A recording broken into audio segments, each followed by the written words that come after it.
And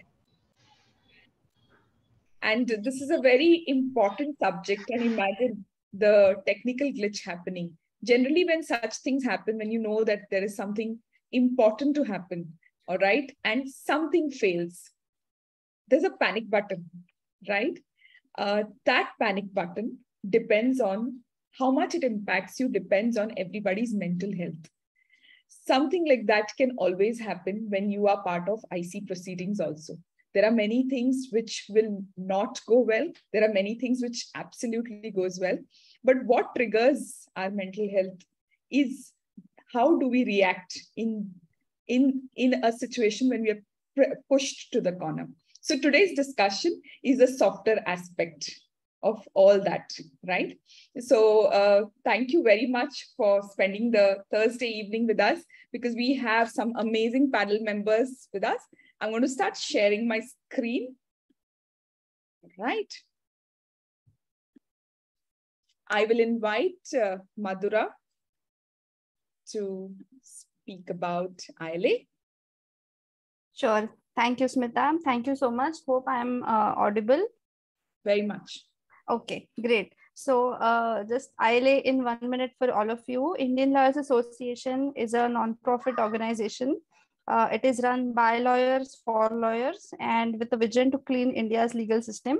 So with that big and massive movement that we are taking up, we invite all of you to join us and address issues like dependency of cases in the country, or the number of judges versus India's population, or even the number of courts and lawyers and the corruption and all the problems that today's Indian legal system is facing.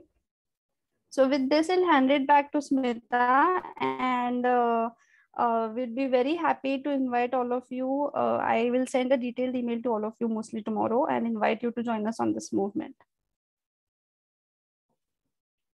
Thank you so much, Madhura. Quickly about myself and my organization. So as Madhura said, that ILA and Kelp HR started this initiative of giving back to the society around approximately 2 years back. We'll celebrate the 2-year landmark soon. But the idea was prevention of sexual harassment law came in 2013. While the law is very crisp and clear, there were many smaller, finer details which were left for interpretation. But this law was for non-lawyers, right? This would touch many people. So the idea of this conversation, which we have every month, is to simplify the whole aspect. So we bring in the lawyers. You will meet them in a minute, who will tell us how to simplify it and use it in our day-to-day life. Okay, so allow me to introduce you to them.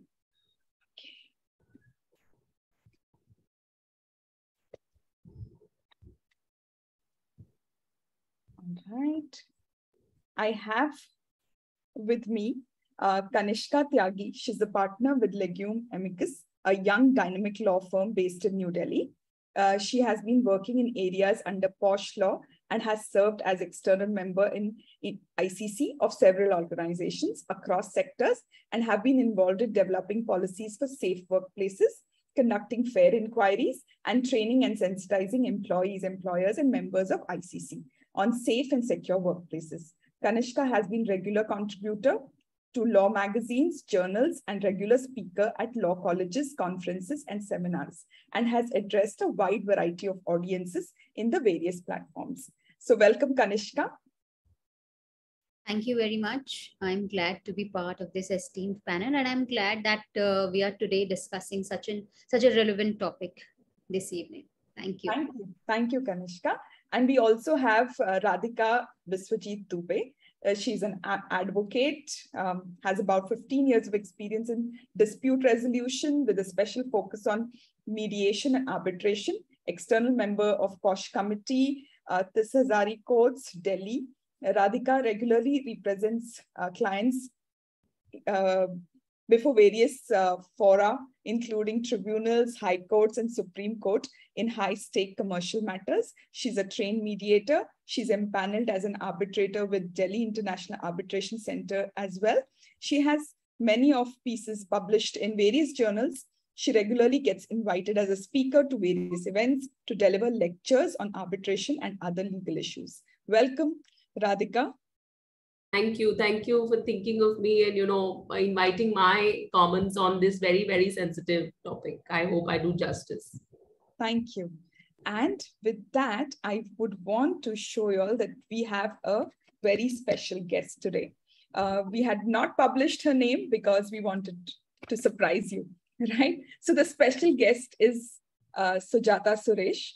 She is passionate about women, children, and comes with an experience of 18 plus years in the field of training, out of an overall experience of 25 years. Certified counselor, interpreter, 17 plus psychometric assessment, and practice of yoga and meditation that has helped Sujata to help individuals understand self and walks the journey to help them carry themselves with grace, dignity, and to remain calm in amidst of stressful situation. Now, Sujata and the two lovely people, the lovely lawyers that we have, are going to decode something which is very, very precious to us. Mental health during IC proceedings. Nobody talks about it. Generally, what happens is IC members are trained about the policies, about the laws. These are the questions you can ask. These are the things you have to be mindful about. Done and dusted, and they are thrown in the deep end of the swimming pool, right? But how does it always progress? Is it easy? Is it easy to swim across without any life jacket? No, it is not. It is very, very difficult. So today we are going to decode this. And while thinking of the subject and why this came about is, recently, one of the cases that I held, I was part of the committee as an external member. The respondent raised his hand and said that I'm feeling very stressed in these proceedings. In my career throughout, I have always seen victims being stressed. This was the first time the respondent said that I'm feeling stressed. Now, as an IC member, how are we trained to handle these conversations? What can we do as a next step? Because this is nowhere mentioned in the law.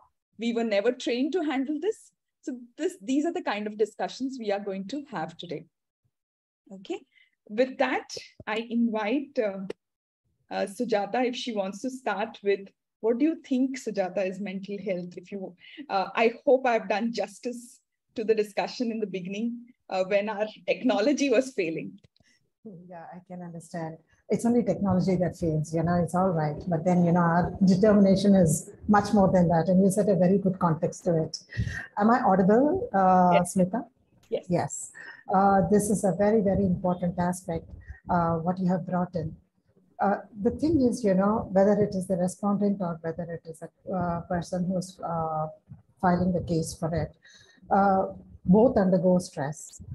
It is this fight or flight kind of situation where the person who has filed the case is actually trying to build courage within self that I want to bring out this. People who suffer along with them are your family members, and sometimes the respondent also is undergoing this. The main point that we should recognize over here is, it's not that, this is something little difficult to accept maybe, but the truth remains that whether the person is proved guilty or not, human being is human being.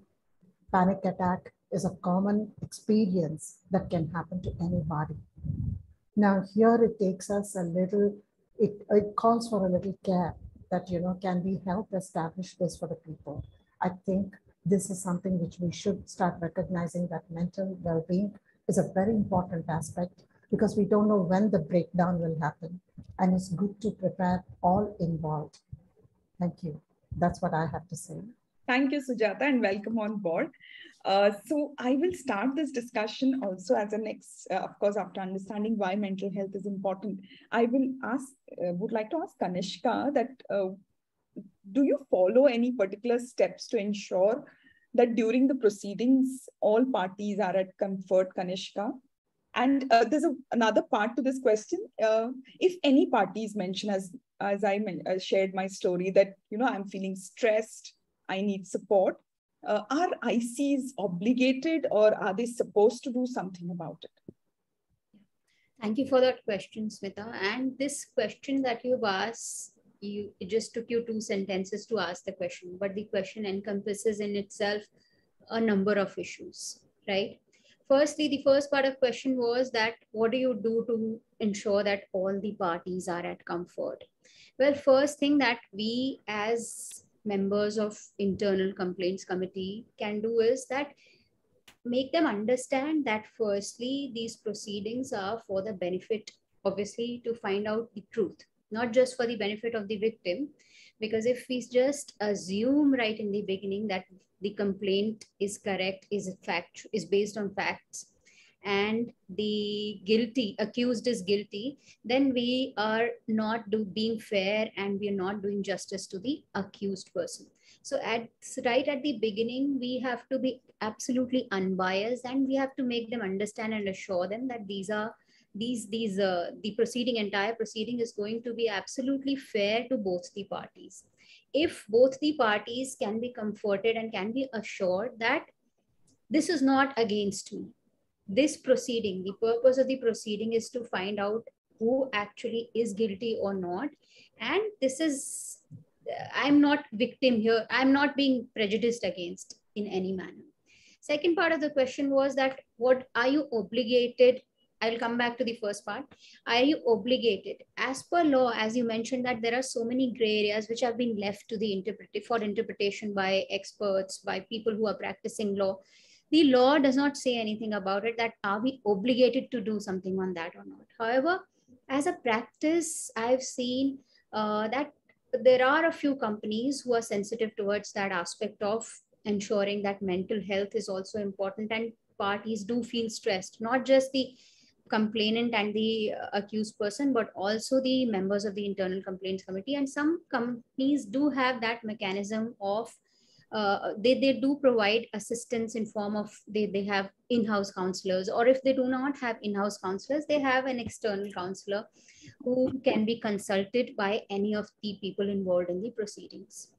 However, as internal, I would like to mention that as members of internal complaints committee, it is very difficult for us to play the role of a counselor. Why? Because we also have to be extremely unbiased. We have to be fair. So if you are, so it's very difficult to maintain that balance, that you have to be fair. You cannot assume that whatever is being alleged is true. You cannot assume that the opposite side, the opposite party, the accused party is absolutely guilty free. So you cannot assume, you cannot take sides. In that scenario, in that context, it's very difficult to be without, affecting the fairness of the proceeding. It's very difficult to, play the role of a counselor as well. So for us, I'm not sure, I'm still exploring whether it is the job of the internal complaints committee's members to comfort and counsel the complainant and opposite party or not. I'm actually not sure about that. Or should we include externals or not? That is also a question, because the law places an obligation on you to keep entire proceedings, everything, all the details confidential. So to what extent can you divulge the details to external person who's a counselor? To what extent you can seek their help? So this is a balance. We have to seek a balance, whether to firstly, whether the members themselves, the committee members themselves can play the role of a counselor or not. That's the first question that we should be exploring. And secondly, if we have external counselors, to what extent their assistance can be sought, because we have to maintain confidentiality of the proceedings. So I would rest here right now and would like to hear views of other members.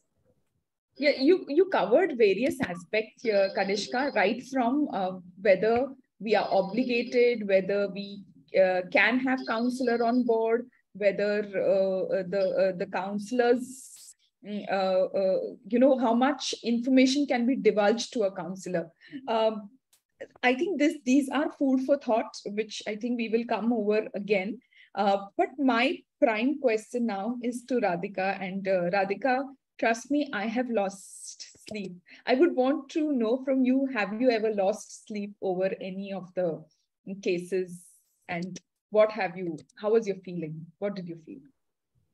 See, I would be lying if I would say that, I have not got attached mentally to a brief as a lawyer in the past 15 years, or have not lost sleep over something, thinking over something, and, getting affected.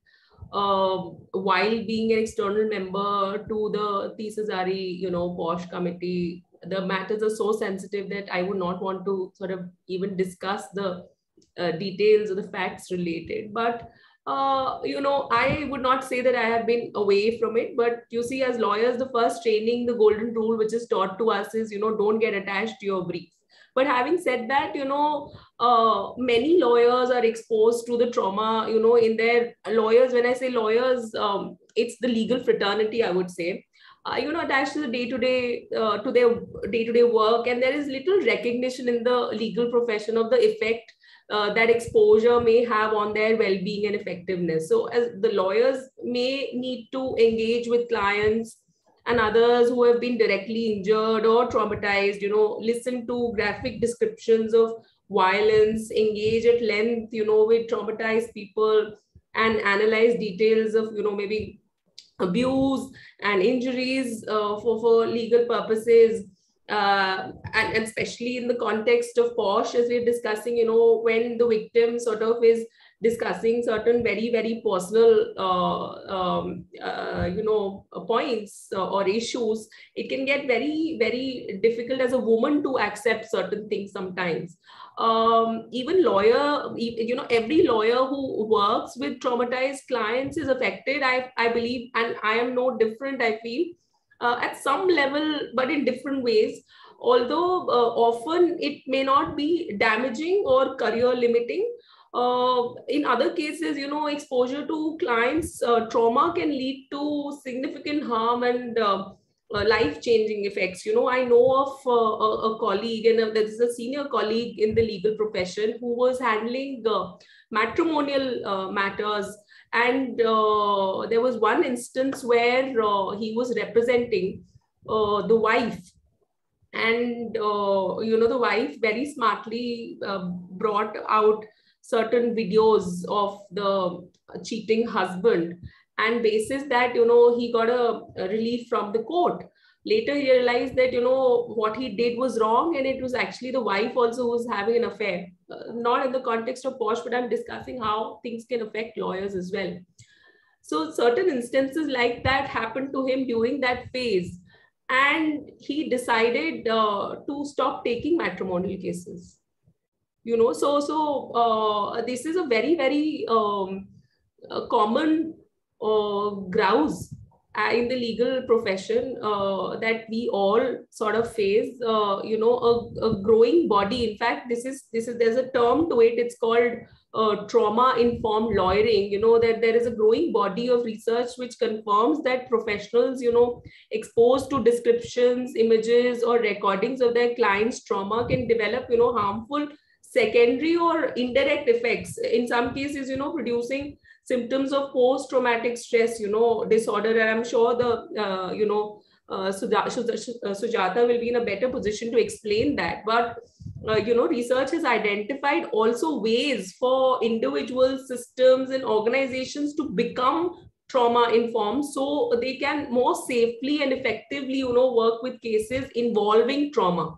So basically the concept abroad, which is still to, I think, come in India, and the training bit of it where you were referring to earlier, the trauma-informed approach may provide the stakeholders concerned with better opportunities to survive and thrive by overcoming stigma, maximizing protecting strategies, then normalizing the effects of indirect exposure, ensuring that the workplace is informed, and it has supportive systems, and we develop individual resilience to clients' trauma as part of regular day-to-day legal practice. So I feel this is a training, a concept which needs to be brought in India, which is already existing abroad.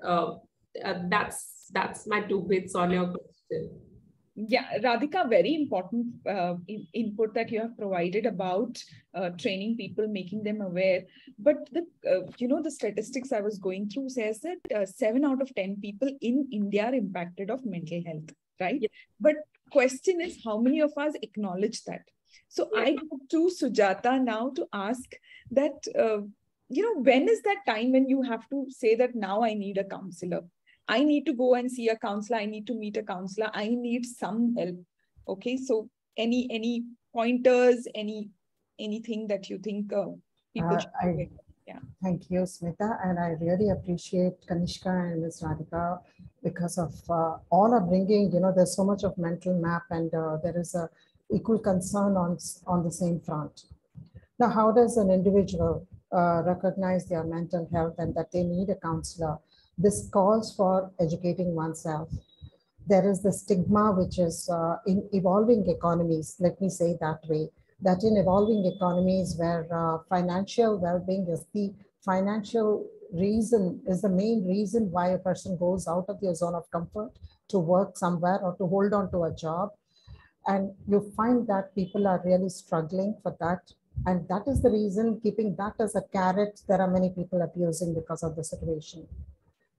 In the stage of induction, my request and suggestion to organizations is that at the stage of induction, something towards saying that without talking about without talking about the unpleasant situations, but bringing awareness that in case of there is a mental challenge, how do you deal with it? This could be one of the questions that can be brought in, and that would bring more awareness.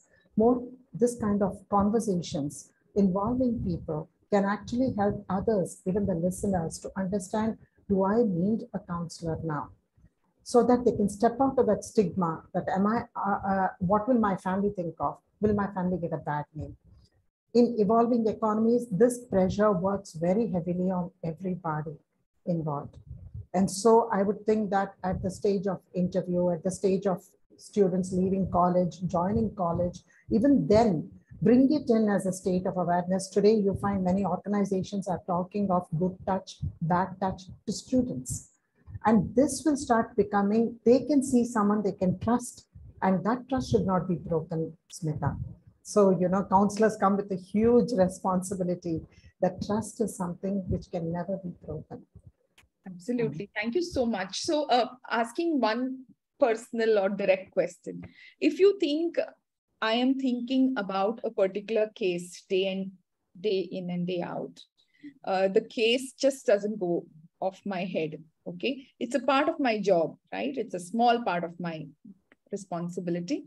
The flashes of it keep coming. The victim's face, I can see. Sometimes I lose my sleep. I wake up thinking about something that we have discussed. I keep thinking, oh, did I ask this question right? Did I make somebody uncomfortable? Do you think that's a sign that you need help? Or do you think it's okay? You can continue. It happens. It's a phase. It will pass. I would think that, to be very honest, definitely Kanishka and Ms. Radhika, please add on to what I'm having to say over here.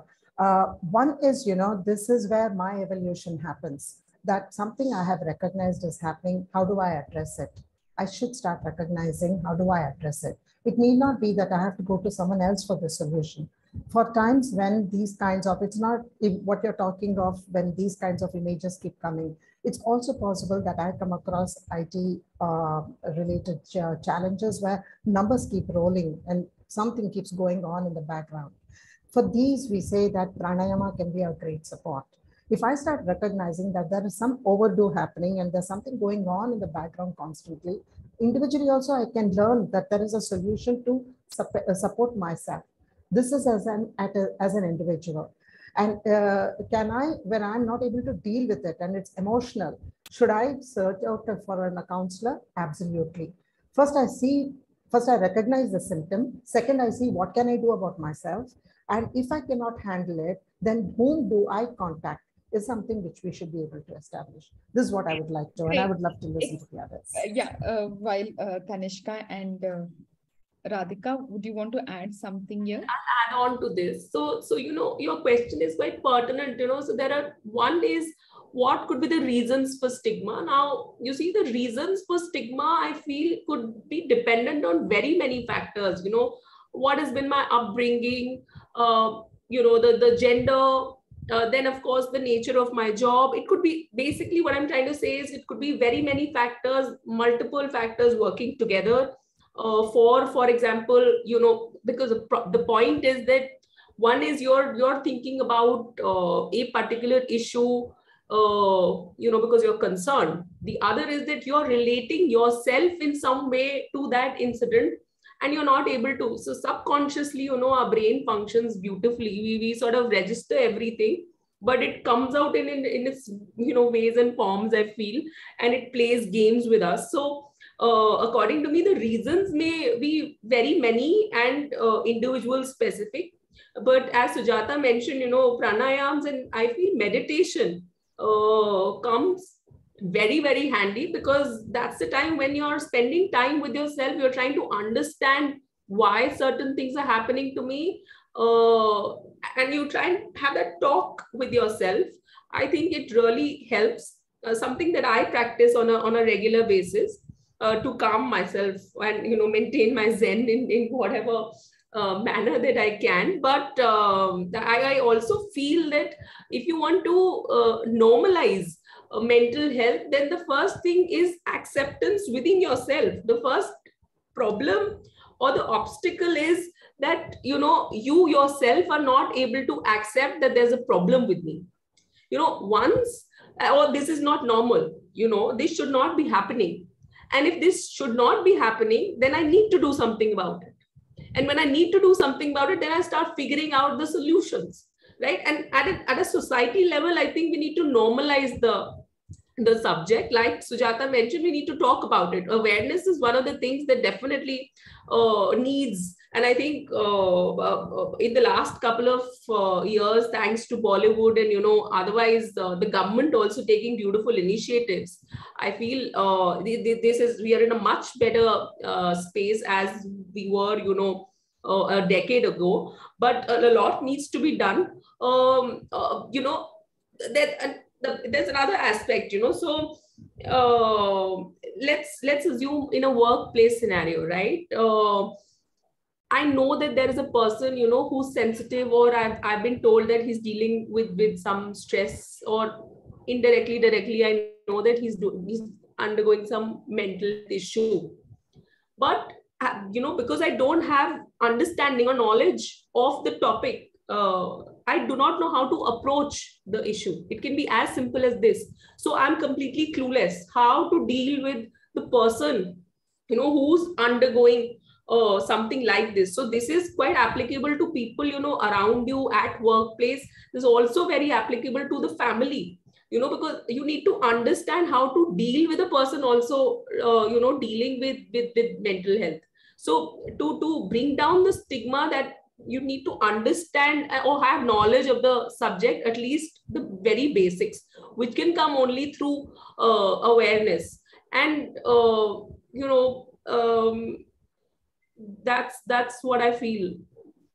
Thank you, Radhika. Actually, that's exactly the point. Kanishka, I want to say something. I want to add, Radhika beautifully summarized her experience.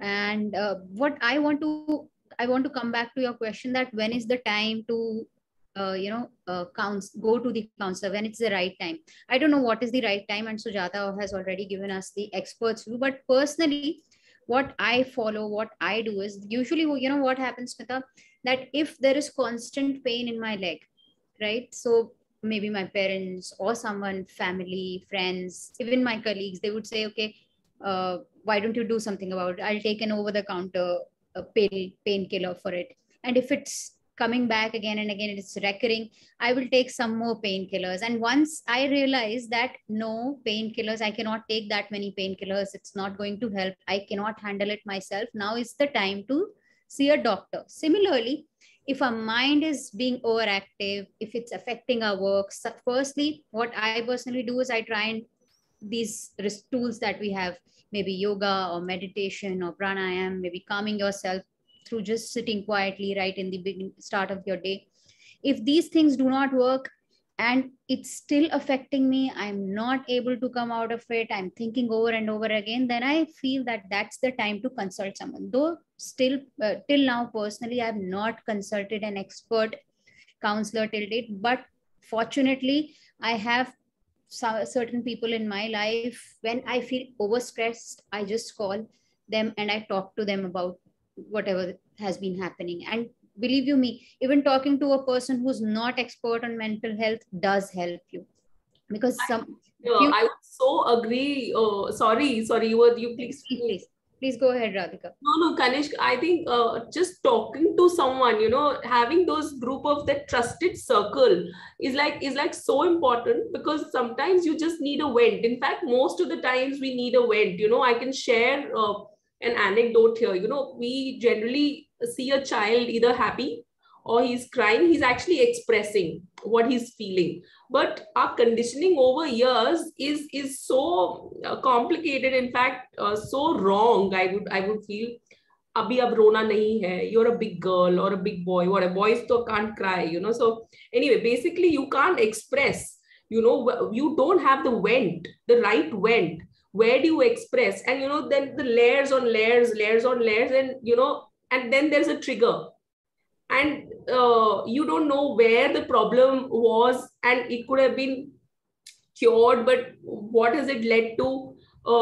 Because your brain works beautifully and plays these games with you. So the point is, like Kanishk mentioned, to have that trusted circle and be in constant touch with people. And unfortunately, I feel the age we are living in, everyone will like your picture, but how many of those people can you really call is the big question. So holding on to that, we are discussing about POSH and where can a complainant, respondent, or for that matter, IC members discuss what they are going through during proceedings because of confidentiality. Are we in this vicious circle that we want to vent it out, we want to talk about it, we are not sure what's happening, but we can't do it? Yes, I believe, Smita, it's the right thing that we are doing today. We need to discuss more and more. Once we start discussing, we will be able to, spread that message, spread that awareness that this is an important issue. Yes, we have to maintain confidentiality. We cannot divulge all the details about whatever has happened and whatever is happening now during the proceedings to external people. But at the same time, we need to find ways, either by way of incorporating special clauses in our exemption, giving exemption to in certain situations from confidentiality provisions to people and situations.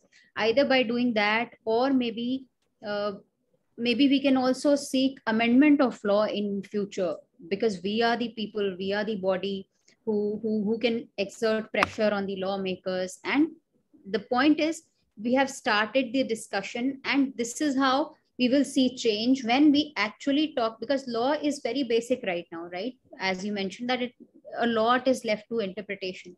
So if we talk more and more about it, then certainly we may see in future that this is recognized, that we need to balance the need of confidentiality as opposed the need for maintaining saneness, if I can use that word, or mental peace of all the people involved. I'd like to actually add a point over here. May I, Smita? Yes, please. Yes, please. What I really like is that sense of belonging that Radhika brought in and Kanishk brought in is a very important aspect. That feeling of belonging is something which is, so I'm actually addressing even what Mr. Sundarajan has put in the comments over there, the do's and don'ts. Do connect with people.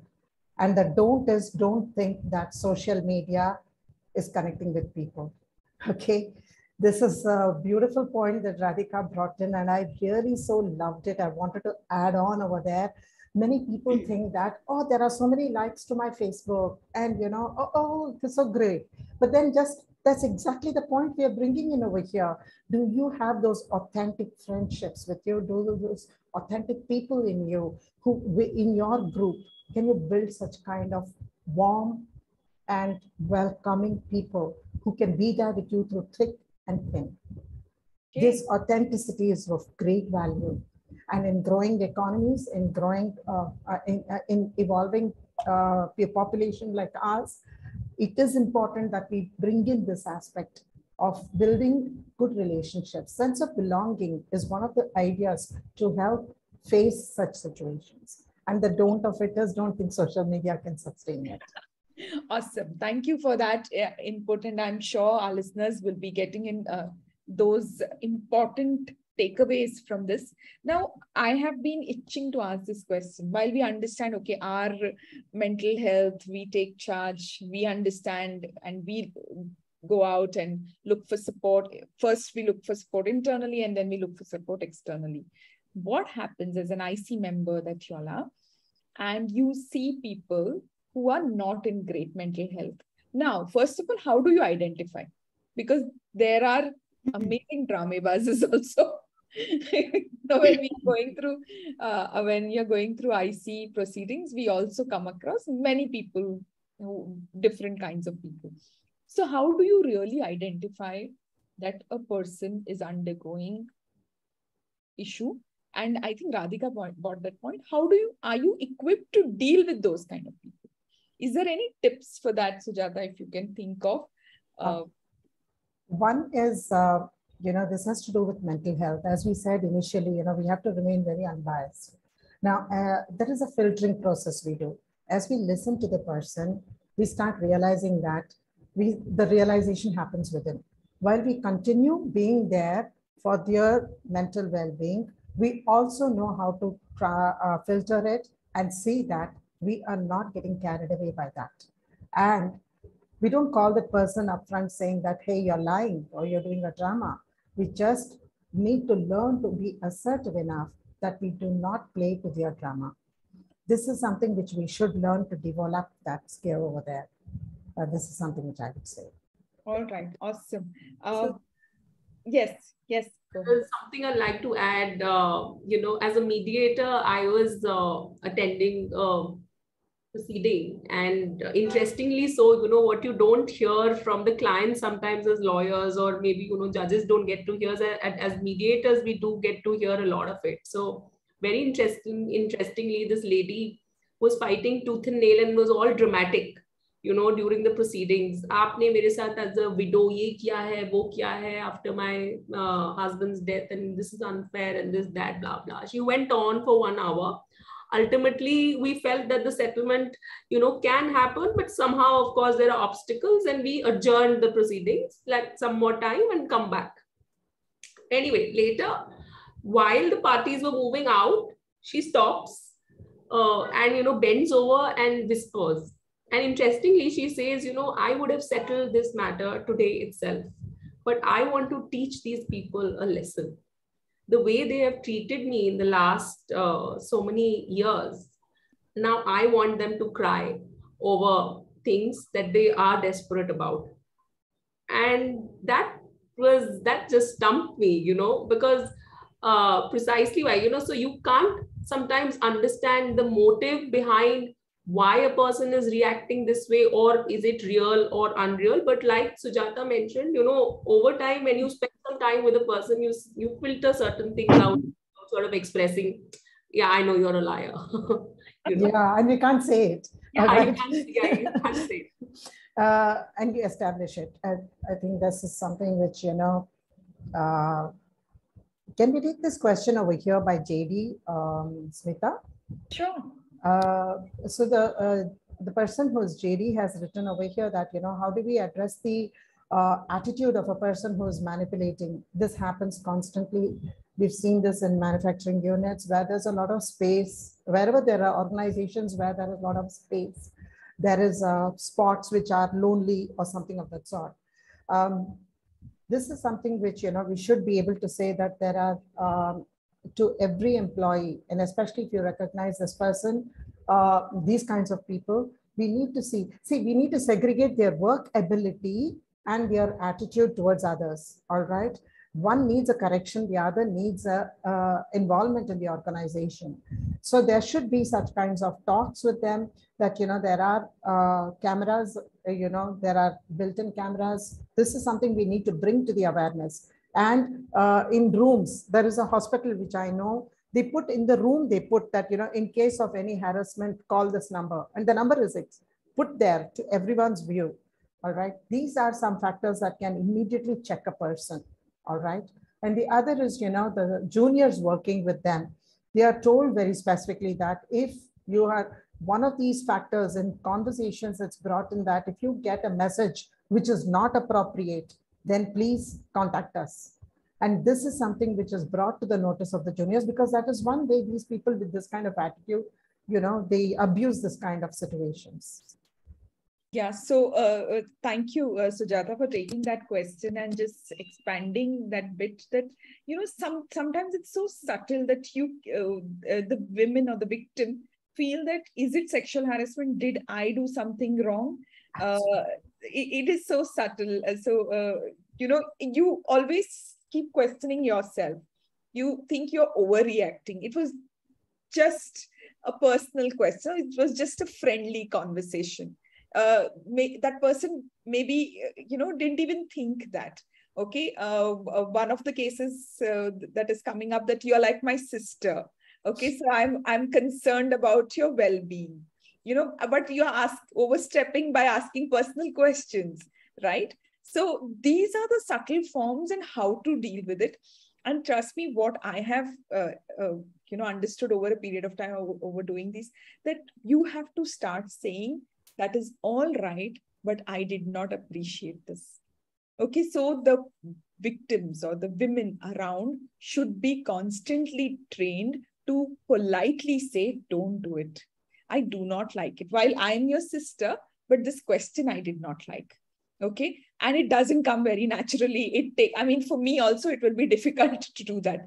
But what do? I say it aloud, and I keep saying it aloud. Now, this is what a woman can do. Now, JD, I don't know, JD is a bystander. What a bystander can do. Bystander can have those conversations saying, I don't think this was an appropriate behavior. I think we should refrain from this.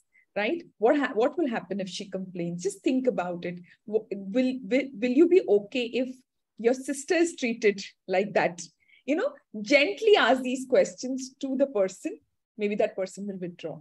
Or if you're a bystander and you cannot do that, bring it to IC's notice. That's very subtle. I have noticed over a period of time. And if you're an IC member and you're seeing that this kind of subtle, have a conversation with that person. Say that these are subtle, but we have come across. I think conversation is the only way out. You don't have a complaint, so you cannot do a full-fledged proceedings. But what can victims do? What can bystanders do? What can IC do? What can employer do? We will have to write down. We'll have to put those situations down and then come out of the best outcome. Another thing, you know, the question that I had asked, that, you know, you cannot discuss. There are many a times when you are struggling, you cannot go and speak to somebody. I use this, and I don't know how many find it effective. Write it down as if you're talking to your diary. So make diary your best friend, and don't type it out. Write it down, right? That really helps you. You know, whatever is going on in your mind goes in that diary. As an IC member, I have used this tool very effectively, because it's not easy. We are going through, I mean, we feel that we are responsible for somebody's career, maybe lives. Okay, are we doing it right? Are we not doing it right? Are we going to, you know, uproot some people? So we are responsible for their lives. So these things keep coming to your mind. So please ensure that make diary your best friend. This is one of the ideas that I got. There is this lady on the group, Sujata, and this question is specifically for you. I think she's there. She logged in. I'll read out the question and I'll tell you who the lady, Suchitra. Yes, Suchitra Date had asked this question. She sent an email to me. So I'm going to read out as is. As an external member of IC committee, I noticed that in spite of undergoing trainings, some company IC members face issues of feeling emotional turmoil of the complainant or respondent. The thin line between empathy and sympathy gets muddled. Any tests or points that can be covered, how each IC member can test himself or herself on this score to bring themselves from sympathetic to empathizing and be fair to the affected party. Being judgmental is not the issue here. Please note. Suchitra, thank you. It was a lovely question. I would think that, thank you, Suchitra. And I would think that, can you create your own, we say this, like anger thermometer, okay? When in anger management, we look at it, I say that, do you check yourself, all right? There are two factors here I would like to bring in. Am I able to assert? I think Kanish brought it very well. I think Radhika is bringing it out well. And that, can I venture to share my perspectives to someone, all right?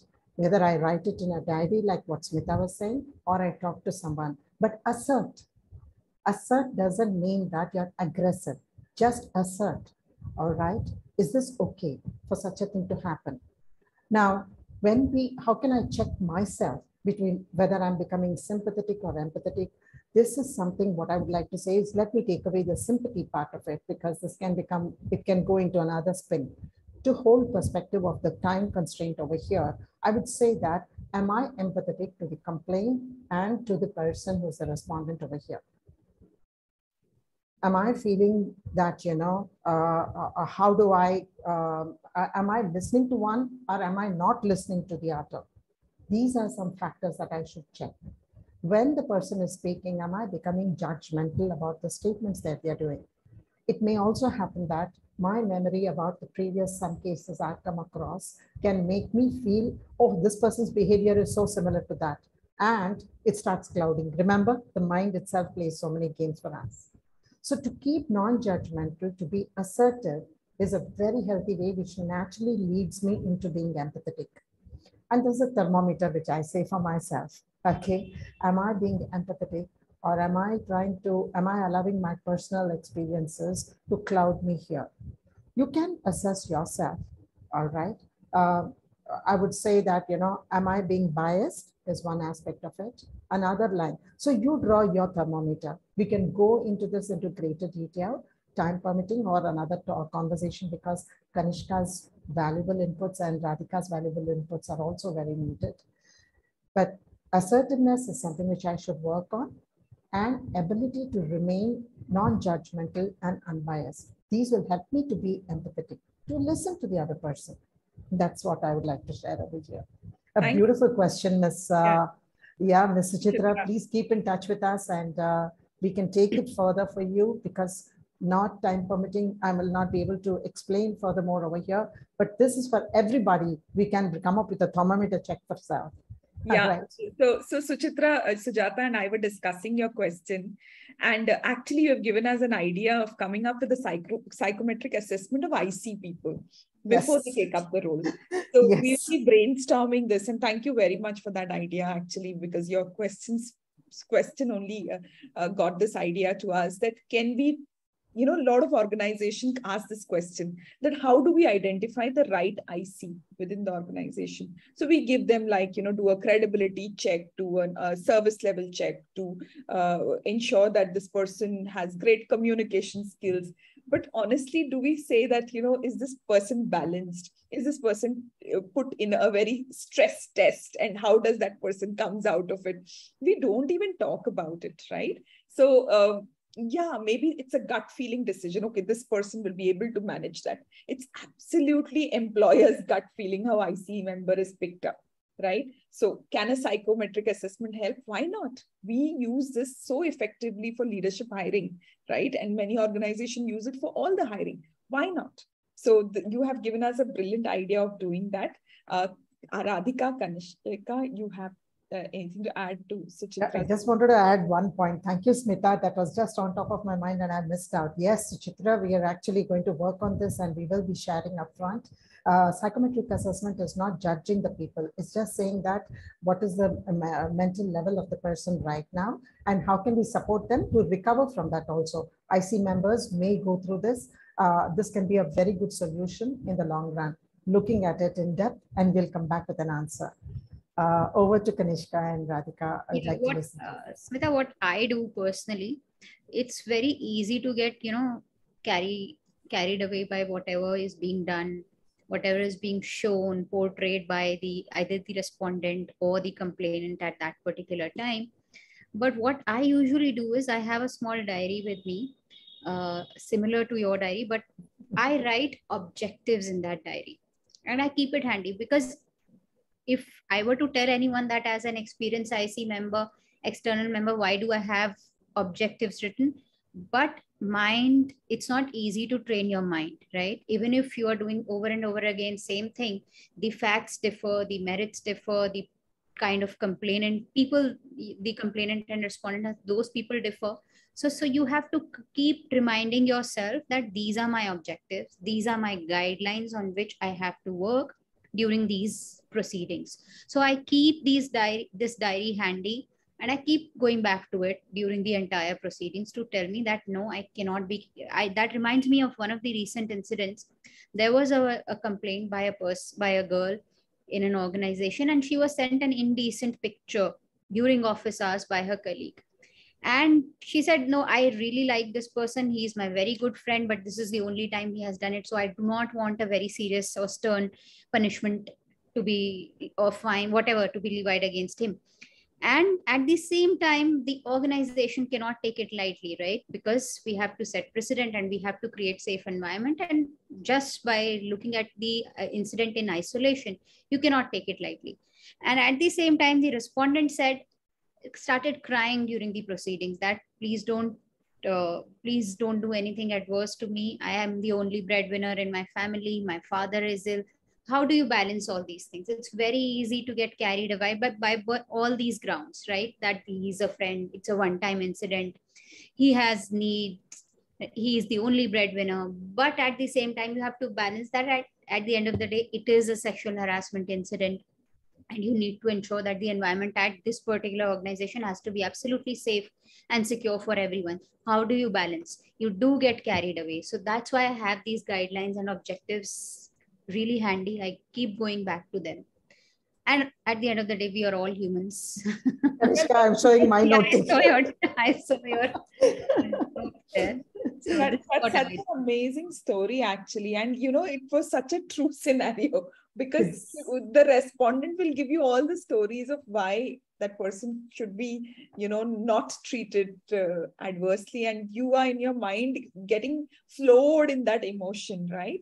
And as an organization, what is it that you can do? As an IC setup, what is it? It's an amazing story. Thank you for that. I just have one point to share over here, Smita. May I? What I notice is that, when I'm listening to all of us, all the wonderful points that are coming up, I'm wanting to use this occasion to say that, can there be for all the ICs across India, can there be sessions where they can upgrade themselves, listen, constantly discuss with each other, this kind of conversations that you're bringing in, this kind, which will be very supportive for them, and they can cross-check with each other. These kinds of forums would be very, very supportive for people, is what I was just thinking. I just thought, like, Suchitra, let me give an idea to here. Definitely. And this is what the platform is. We are consolidating, people who register, and we send them all the notice. It's a way of giving back to the society, honestly. Kelp HR and ILA, we come together and we pick up. In fact, we invite topics also. If you have any topics which is impending in POSH Law, please send it to us, and we'll bring in the brilliant minds as we got in today, and we'll see how to decipher it. So that's the thought, that's the idea. Radhika, do you have any to add anything, or we are like almost 3 minutes? Yeah. No, I think a lot has been said. I think most of the points covered. In fact, interestingly, in one of the opinions that I was giving on POSH very recently, the client asked me, how do we ensure, because we had to deal with the appointment of the IC members. He said, how do we ensure that they're mentally fit? Like abroad, we have these psychometric tests. So I said, unfortunately, India doesn't have anything like that. But point is that abroad, these things are already there. So there are criterias, well beyond which include soft skills.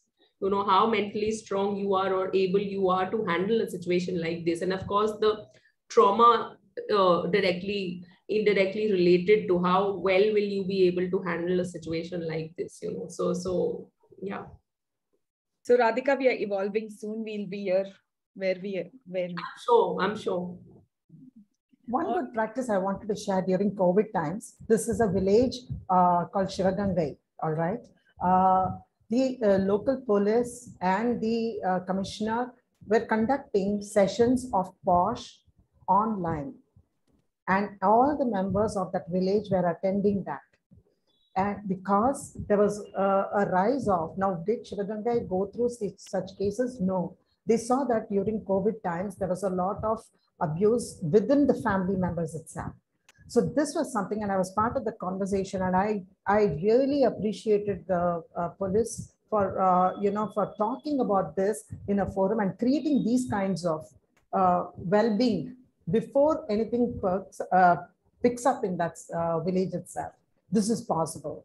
I just thought I'll leave this thought. I think we have to just be ahead of curve and keep thinking, keep evolving, Yes. get questions like Suchitra and review what we are doing. So any questions from the participants here? Okay, I think we've on the way spoken or responded to their questions. Yes. Sundarajan has been putting in inputs, so we have taken that too. Any closing comments from the three of Yeah. you? Could I? Yes, Sundarajan. Yeah. Yes. But I have conducted quite a lot of domestic inquiries and followed up also as a member of the POSH, as an external member, and conducted two inquiries also. I definitely feel quite a lot of times the IC members, initially, this was the fact about 3 years back, where the IC members were very much afraid of external assault or of even being, attacked by either members, and more so by the false complainants, because their end is to have vindictive approach. So it was very, very extremely important for the presiding officer and also the IC members to be acrobatic and also have a paradigm to see that we continue the inquiry, but at the same time, we don't look like premeditated in the opinion, and we want to go through, and the credibility of the IC team can be expected in the way we conduct the inquiry. So preparing the mindset and the foundation of that is more crucial, as I heard it from all the speakers, and more so on the psychological aspect or paradigm development as said by Sujata. So this is a very, very crucial aspect to recall. When sometime back you all may know that as a case happened in Zenpact, the AVP was falsely accused, and poor fellow he committed suicide. I know while conducting the inquiry, I've also seen in one particular case where one of the women employee, it's a true case, but she wanted to take vindictive action on the on the cause. So we have to neutralize that, and we have to conduct in a way that you can't take the law, you can't do that. That is why we are there. And also very important role we have, why this law came into being. And it was very atrociously in the 93 onwards till 97 it happened. So we also have a moral responsibility to comply the law. Though the law is very basic, lot of improvement have to be done. Whatever you have upgraded knowledge we all have today is because of the court precedents, either by the High Court and the Supreme Court, as the law itself is practically not approachable. I think it's time that the law gets modified by so many, and there is a forum for Minimum Wages Act and several other acts. That should be a forum by the central government or by the state government. And most of the states are still sleeping and they are under the carpet on this law. So I would like to just share over here that, while the points you brought in, Sundarajan sir, is very, very strong. And probably, we should be able to, Smita can organize another conversation on this. I think all of us should evolve as people, because I should also know how to handle myself as an individual. And thank you. This is really wonderful. Smita, over to you, dear. Thank you. Swapnil mentioned, pointed out that there's a question, but Swapnil, I think I'll need some clarity what you've typed. There is change in IC committee after certain tenure. In this case, all facts and evidence can be affected. It's justifiable. Can you unmute yourself and tell me what is your question? Do you mean to say, can it be passed on to the new IC? Are you saying that? I didn't understand your question. Can you unmute? In case of any changes in the committee, so it will some ups and downs and factions, figures, and so whatever the justice will be provided to the parties or victim. So it will be feasible to give proper justice to him or her in case of changes in the committee. So change in the committee happens every 3 years, right? But if there is a case which is pending, we recommend that the same committee completes it and hands it over to the new committee. Because a new person will come and the mindset of changes, and so old person, those who already know all the facts and figures, so new persons come and presiding over new position and all new facts he aware and old all the vanish. Yes. That question I understood. Basically, it may certainly be more time consuming. It may certainly be more time consuming to conduct the proceeding if an inquiry has been pending and then there is a change in any of the composition of the IC. But I believe there will be no effect or really less effect on the fairness of the proceedings, because we see all the time that the roster of the judges keep changing. New judges come in place of the old one, and they begin from where their predecessor has left. So I believe I may be wrong, that it lends more credibility to the proceedings because the same person is not hearing you. And I believe that it will be more fair for the parties, but certainly it will be more time consuming. But we will have to apprise the new person coming in with all the facts, everything, evidences, whatever has happened. Is there any delay? Is there any delay in case of justice if new person comes and again? So those who committed, so they will get a more chance to pressurize to the victims, like that situation will be generated. That is a probability. I'm sure the committees usually address that concern. There is a probability of the victim being pressurized by but the law itself talks about that situation, right? Law requires you to ensure you can pass interim decisions and you can transfer the victim or the respondent to other department. You can suspend the respondent during the pendency of the proceedings. So there are a lot of interim decisions which can be passed, which can be taken care, which can be used to ensure that the victim is not pressurized, the evidences are not, touched upon by anyone. So there are enough provisions in the law itself, I believe. Just to add on, the law very clearly, the POSH Act very clearly says change of members after 3 years. But there is a Gujarat High Court decision. In the absence of a matured continuum of members, the old people can continue. So this decision almost came some 2 years back, or many of us must be aware. And therefore, in my organization where do I advise, I continued old members when the new members were not competent enough. Point number 1. Point number 2, when there's a change in the IC members, will happen because of resignation or other factors. The presiding officer has got the role to hold the flag and to maintain a balance between the new member and the old member. And they need to be, the new member also has to be updated, educated, and an alignment to be brought with the IC team so that it is not rocked.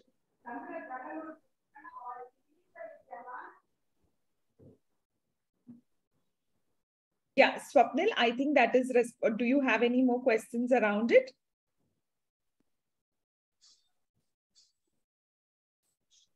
All right. Thank you very much. Ma'am, one more thing I would like to say, because of you said something. Ma'am, sorry for interrupt. There is an interruption. So, women's is the POSH is totally related to the women's. I am asking that women's will not be get proper justification because the committee can be changed. So that's why I am asking this question, because it will be totally affect to the women's. Okay, Swapnil, you heard two opinions. Okay. So I think as an organization, as an employer, you'll have to make a decision. One opinion said that, we would recommend that the same team continues because there won't be any time lag. That is the pro of having the same committee continue for a particular case which has started prior to composition of the new committee. Okay, that is one opinion. Second opinion, what Kanish got here is that in courts also judges change. The roster of judges keep changing, but the cases continue in the same court. And she also got another opinion saying that when a case is looked at from fresh perspective, maybe it only becomes more credible. So you as an employer has to decide what would you want to do of a case which is pending, right? There are both the options. Is anything mentioned in the law about it? There is nothing mentioned in the law. I think. But ma'am, many cases, women's not getting proper justice. I saw practically, ma'am, because women's very much affected and they are not proper justification, because we are talking here, but practically they are not getting. She will have to compromise so many places, ma'am. So she raise her hand if she feels that I won't get justice from another set of committee and I would want this committee to continue. Yes. I think she can raise her hand and mention that to her employer, and an employer can take cognizance that she would be comfortable with her earlier committee. I think as an employer, that decision can be made. Kanishk, Radhika, Sujata, what do you all think? I think I would think that, if I'm listening to Swapnilji speaking, I have a point over here to share. That is it that, the lady comes from a background where social stigma is very strong. Now, in that particular, if that is so, then there's one thing we can bring in is inspiring ladies, speaking about inspiring ladies and how they dealt with some situations, as a storytelling, as, connecting with your employees. This is a way where we can say that, this can be established, this can be, all right. Feeling victimized, if the person is staying in that state of mind that I'm victimized, this is leading to the opposite. I mean, it is like, sympathy and empathy we looked at, Smita. This may lead a person to self-pity. And what will happen is, that is what will keep on repeating that pattern in their life. It is important that they start looking up to someone whom they can hold as a role model and climb the ladder step by step, little by little, one small step at a time. This can be possible in some areas where women are treated in a certain way. When Bhavarji handled and she came out, all right, there could be a solution for everybody over here. Swapnil, please stay in touch and see that, we can be there for each other, because this conversation is for a larger audience where we can say that. Yeah, ma'am. Ma'am, because like that ma'am, one more point, like that you all women know the laws and rule regulation, but women, those who don't know even ABCD of the law, what will be happen with her? Yes, ma'am. Yeah. Please share these kinds of videos to them, and let's start building up a better environment there that they can understand. If you want it in a different language, we can do that. It is important that we reach out to everybody with using this technology in a very positive way. So Swapnil, let me do this for you. I think you have a lot of questions around it. I will share my number with you. It is available anyways, but I'll share my number. Let's get into a call and let's see how we can help this situation. Okay. Thank you, ma'am. It's already 8:12 and I really don't want to hold any audiences and panel members. Thank you very much, all of you. Thank you. I have learned a lot in this conversation today. Thank you for simplifying these aspects for us. And that is what is the motive of Kelp HR and ILA coming every month together to slowly, work this through. It's not easy. It's not easy. The law is basic, as I heard many of you all saying that. But because it is basic, there are many, like Swapnil's question, right? It did not have a response. Does it have a direct response? It does not. You'll have to decipher it. And thank you very much for all of you for helping us do that. Yeah. So we'll close the session for the day. Thank you so much. A wonderful initiative and wonderful listening to Kanishk and Radhika.